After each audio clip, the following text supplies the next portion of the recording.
బడ్జెట్పై సుదీర్ఘంగా మాట్లాడారు సీఎల్పీ నేత జానారెడ్డి. బడ్జెట్ అంకెల గారడీలా ఉందన్నారు. ఉన్నది ఉన్నట్లుగా చెప్పడానికి ప్రభుత్వానికి భయమెందుకని ప్రశ్నించారు. మాటలు కోటలు దాటుతున్నాయి కానీ చేతలు మాత్రం కనిపించడం లేదన్నారు. రాష్ట్ర అభివృద్ధి కోసం విపక్షాల సూచనల్ని కూడా ప్రభుత్వం తీసుకోవాలన్నారు జానా.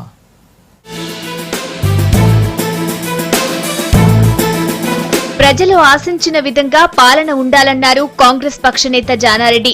బడ్జెట్లో ప్రభుత్వం చెబుతున్న లెక్కలకు వాస్తవ పరిస్థితికి తేడా ఉందన్నారు. శాసనసభలో బడ్జెట్పై మాట్లాడారు జానా. బడ్జెట్ రాష్ట్ర ప్రజలను ఆశల పల్లకిలో ఊరేగించిందంటూ తనదైన స్టైల్లో రియాక్ట్ అయ్యారు. అవన్నీ వాస్తవాలను నిరూపిస్తే తామే సరిదిద్దుకుంటామన్నారు. ప్రతిపక్షాల విమర్శలను కూడా పాలకపక్షం పరిశీలించాలన్నారు. నైరాశ్యం నుంచి ఆశావాపరి ఇది మాత్రం వాస్తవం. నైరాశ్యం నుండి ఆశను కల్పించేటువంటి దాంట్లో అభ్యంతరమే లేదు. అద్భుతం, గొప్ప, అవి మీరు చెప్పే మాటల్లో అన్నీ ఉన్నాయి. అభివృద్ధి ఎక్కడికి దాటిందట, ఎల్లలు దాటింది. కానీ బడ్జెట్ ఆ మొత్తంగా సప్త సముద్రాలు దాటింది. కానీ అభివృద్ధి ఎక్కడికి పోయిందనేటువంటి అంశాన్ని పరిశీలించాల్సినటువంటి అవసరం ఉంది. మీ బడ్జెట్ యొక్క పెరుగుదల సప్త సముద్రాలు దాటున్నది.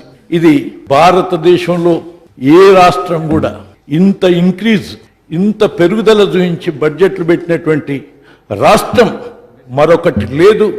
తెప్పించి ఈ సభ అయిపోయే లోపల మన ఆర్థిక మంత్రి గారు మాకు తెలియజేస్తే మేము అర్థం చేసుకుని మళ్ళీ ఇట్లా మాట్లాడకూడదు, చెప్పకూడదు మీకని అర్థం చేసుకుంటాం, ఆమోదిస్తాం.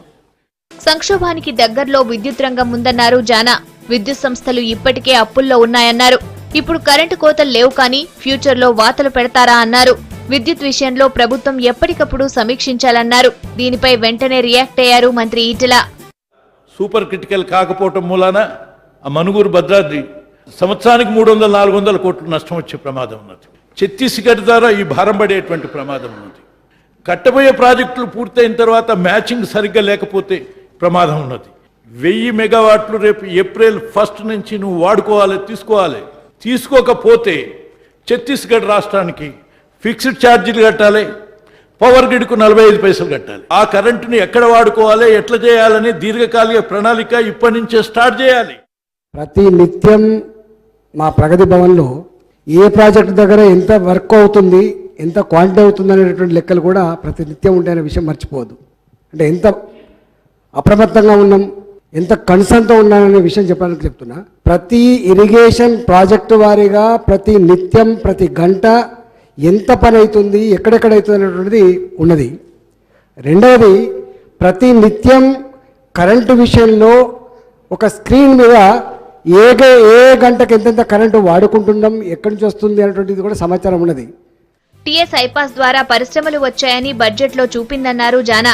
గత ప్రభుత్వాలు 9 ఏళ్లలో కల్పించిన ఉద్యోగాలను ఇక్కడ ఏడాదిలో కల్పించామని చెప్పిందన్నారు. పరిశ్రమలు ఏర్పాటు చేస్తుండగానే ఉద్యోగాలు వచ్చాయని చూపారని విమర్శించారు. కంపెనీల్లో ఎంతమందికి ఉద్యోగాలు వచ్చాయో చెప్పాలన్నారు. జానా విమర్శలకు ఆన్సర్ ఇచ్చారు మంత్రి కేటీఆర్. ఎన్ని వచ్చినాయని ఐపాస్ ద్వారా చూపించినారు. 3451 ఇండస్ట్రీస్ అప్లై చేసిండ్రు. దాంట్లో ఈ 58,000 కోట్లకు పైన ఇన్వెస్ట్మెంట్, 2,20,000 పైన ఉద్యోగాలు వస్తాయనేది ఆశిస్తున్నారు. సంతోషం. కానీ మీరు చెప్పిందే ఓన్లీ కమెన్స్డ్ ఆపరేషన్స్ కొన్ని మాత్రమే, అది 43,000 ఉద్యోగాలు. అడ్వాన్స్డ్ స్టేజీ కేవలం 38,000 ఉద్యోగాలకు ఇన్వెస్ట్మెంట్ కొద్దిగా.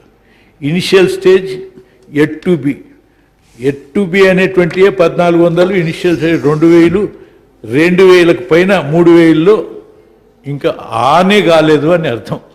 ఈరోజు తెలంగాణలో జరుగుతున్న ఉపాధి కల్పన జాతీయ సగటు కంటే ఎక్కువగా ఉన్నదనే విషయాన్ని వారు గుర్తించాలని కోరుతా ఉన్నాను. విప్లవాత్మకమైన పరిస్థితులు, విప్లవాత్మకమైన నిర్ణయాలు, దానివల్ల వచ్చిన పారిశ్రామిక పురోగతి కనబడతా ఉంది. కాబట్టి ఈరోజు మొత్తం దేశం కూడా మనను ప్రామాణికంగా తీసుకుంటా ఉంది. అభినందిస్తున్నాను. అనుమతులు 15 రోజుల్లో ఇచ్చి అనేటువంటి దాన్ని నేను అంగీకరిస్తున్నాను, అభినందిస్తున్నాను. తన సూచనలన్నీ ప్రభుత్వాన్ని సక్రమంగా నడిపించేందుకేనన్నారు జానా. సభలో అర్థవంతమైన చర్చ జరగాల్సిన అవసరం ఉందన్నారు. ప్రజల విశ్వాసాన్ని నిలబెట్టే పాలన ఉండాలన్నారు.